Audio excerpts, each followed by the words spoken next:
It is a pivotal day in the hush money trial of Donald Trump as lawyers for the prosecution and defense make their final summations for the jury. Yeah, closing arguments are now underway in Lower Manhattan, the final stage before the jury begins their work. Arthur Chien is live outside the courthouse for us with more on what attorneys are laying out so far today, plus a surprise appearance by supporters of President Biden. Arthur, what's going on? Bianca, Chris, a lot going on here. Of course, the main development is that closing arguments are well underway on the 15th floor of the criminal courthouse behind us, with Trump's lawyers saying that Trump is innocent and that he did not break any laws. Now, Trump's attorney Todd Blanche specifically says there's not evidence in the case. That's what he's telling jurors, despite the invoices and checks, along with testimony from a Trump organization accounts payable staffer and from the recipients of the payments as well. We heard testimony from Stormy Daniels as well as from her attorney. Now, Trump faces 34 counts of paying Daniels $130,000 to keep her from going public with a story that could damage his 2016 presidential bid. Trump continues to deny any wrongdoing, including ever having slept with Daniels.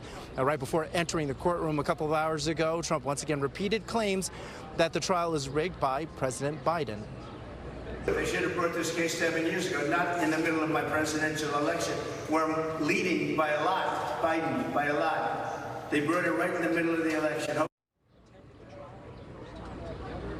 That's inside the courthouse. Right outside the courthouse, a press conference was organized by the Biden campaign, and it was held by actor and New Yorker Robert De Niro, as well as two former law enforcement officers who defended the U.S. Capitol on January 6th. De Niro simply says that Trump wants to destroy not only the city, but the country, and that he will not leave, and that Americans can take the freedoms that we take for granted and that we can kiss them goodbye if he is reelected. Now, Trump protesters screamed profanities at De Niro, and as the actor tried to leave, they blocked his car. De Niro first tried to be civil, but then responded in kind. We're trying to be gentlemen in this world, the Democrats. You are gangsters. You are gangsters. You.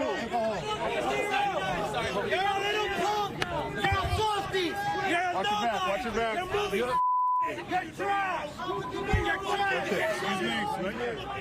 Closing arguments will continue after the lunch break, and the hope is still that the jury will begin deliberations tomorrow. That's the latest from the criminal courthouse here in Lower Manhattan. Arthur Chien, Fox 5 News. Back to you guys. All right, Arthur, thanks so much for the update.